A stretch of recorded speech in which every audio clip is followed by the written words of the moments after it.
নমস্কার বন্ধুরা, কেমন আছেন আপনারা সবাই? আশা করছি সবাই অনেক ভালো আছেন।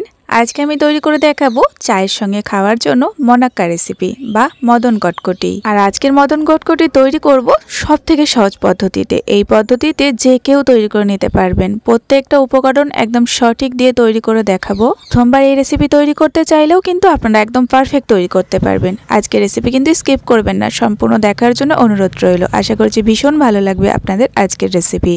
আর আজকের রেসিপিটা যদি আপনাদের ভালো লাগে তাহলে একটা লাইক দেবেন। আর তার সঙ্গে আপনি যদি আমার চ্যানেলে নতুন এসে থাকেন তাহলে প্লিজ চ্যানেলটিকে সাবস্ক্রাইব করে আমার পাশে থাকবেন। তো চলুন শুরু করি আজকের রেসিপি। তো আজকে কিন্তু আমি একদম সহজভাবে এই রেসিপি তৈরি করব। তার জন্য আমি একটা বাটির মাপ করে নিলাম। অবশ্যই আপনারা বাটি বা কাপের মাপ করবেন। আমি একটা বাটি করে প্রথমেই দিয়ে দিলাম হাফ বাটি পরিমাণে চিনি, আর দিয়ে দিচ্ছি হাফ বাটি পরিমাণে কুসুম গরম জল। জলটা কিন্তু অবশ্যই এখানে গরম করে দেবেন। এইবার হালকাভাবে একটু নাড়াচাড়া করে দিচ্ছি, আর এইভাবে একটু নেড়েচেড়ে চাপা দিয়ে রেখে দেবো জাস্ট 2 মিনিটের জন্য। 2 মিনিটে কিন্তু চিনিটা যে খুব বেশি গলে যাবে সেটাও কিন্তু নয়, আর দেখবেন একটু দানা দানা ভাব থেকে যাবে। 2 মিনিট পরে আমি চাপাটা খুলে নিলাম। দেখুন চিনিটা একেবারে কিন্তু গলে যায়নি, হালকা দানা দানা আছে, আবার হালকা একটু গলেও গিয়েছে। এই পর্যায়ে এর মধ্যে আমি দিয়ে দিচ্ছি 2 বাটি পরিমাণে ময়দা। দেখুন সেই বাটির মাপ করে আমি 2 বাটি ময়দা দিয়ে দিলাম। ময়দার ওপরে দিয়ে দিচ্ছি স্বাদ মতো একটু লবণ।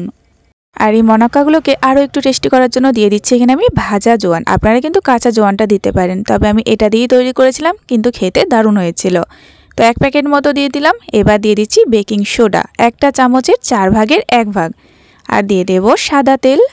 সাদা তেলটা এখানে আমি দিয়ে দিচ্ছি 4 চামচ পরিমাণে। বাড়িতে যে চামচগুলো রেগুলার ইউজ করি সেই চামচে করে 4 চামচ আমি তেল দিলাম। সাদা তেলের পরিবর্তে আপনারা কিন্তু ঘিটা দিতে পারেন। এবার কিন্তু এখানে আর কোনো কিছু মেশানোর দরকার নেই। এবার এটাকে সুন্দরভাবে মেখে নিতে হবে। মাখার একটা পদ্ধতি আছে, দেখুন হালকা হাতে এটাকে মাখছি আমি, একদমই চেপে মাখবো না। যেই পদ্ধতিতে আমি মাখছি আপনারা দেখেই বুঝতে পারছেন। এইভাবে কিন্তু কিছুক্ষণ মেখে নিলাম। যখন দেখবেন মাখতে মাখতে এরকম একটা ডোয়ের মতো তৈরি হয়ে আসছে, তবে ডোটাকেও দেখুন আমি হালকা চাপ দিয়ে দিয়ে মেখে নিচ্ছি।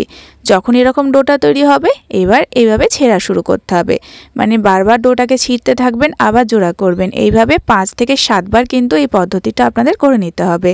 আর আমি এভাবে কিন্তু 5 থেকে 7 বার এই ডোটা ছিঁড়েছি, আবার কিন্তু জোড়া করে নিয়েছি। আর তারপরে সবশেষে আবারও হালকা হাতে ডোয়ের মতো আমি তৈরি করে নিলাম। আর ডোটা দেখে আপনারা বুঝতে পারছেন একদম অমসৃণ হবে, কোনো রকমভাবে এখানে মসৃণ করে ডোটা তৈরি করা যাবে না। এবার আমি ডোটা থেকে রুটির মতো বেলে নেব। তার আগে আমি একটা শুকনো ময়দা ছড়িয়ে দিয়েছিলাম, আর উপর থেকে আবারও একটু সামান্য শুকনো ময়দা ছড়িয়ে দিলাম। এবার একদম মোটা একটা রুটির মতো করে বেলে নিতে হবে।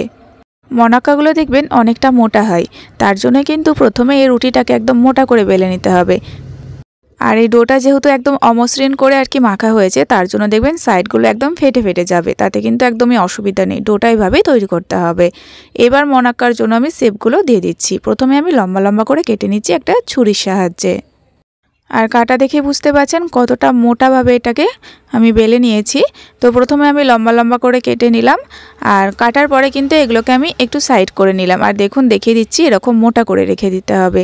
এবার এগুলোকে আমি একটু সাইড করে নিয়েছি, আর এরকম 3টে বা 2টো করে আমি আর কি এরকম লেচিগুলো ধরে ধরে একদম সমান মাপ করে কেটে নেব। এইভাবে কেটে নিলে দেখবেন প্রত্যেকটা মনাক্কা খুব সুন্দরভাবে শেপগুলো তৈরি হবে, আর একই মাপের সমস্তগুলো তৈরি হয়ে যাবে। আপনারা চাইলে কিন্তু লম্বা কেটে নেওয়ার পরে সেগুলোকে একেবারেই আর কি আড়াআড়িভাবে কেটে নেবেন, তাহলে তৈরি হয়ে যাবে।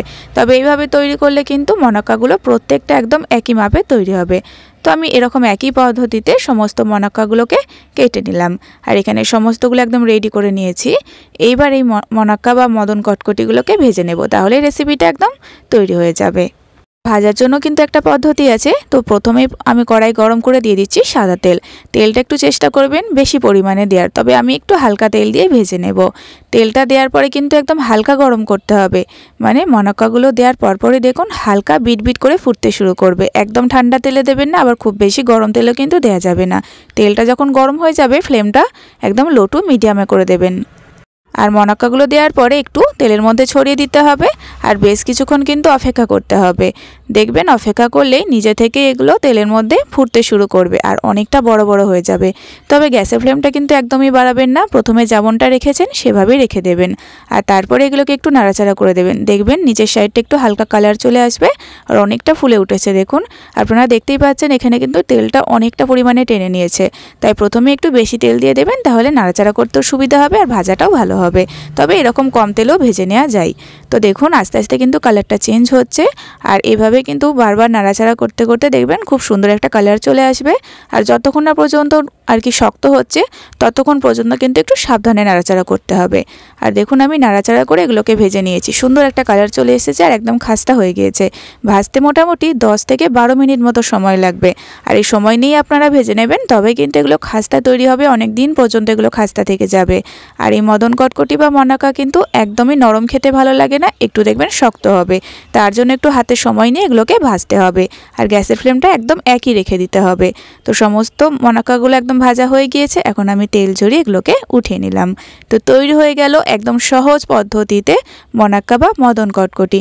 আর এই মনাক্কা বা মদন কটকটি খেতে কিন্তু আমরা সকলেই ভালোবাসি, কারণ এগুলো এতটাই টেস্টি হয়।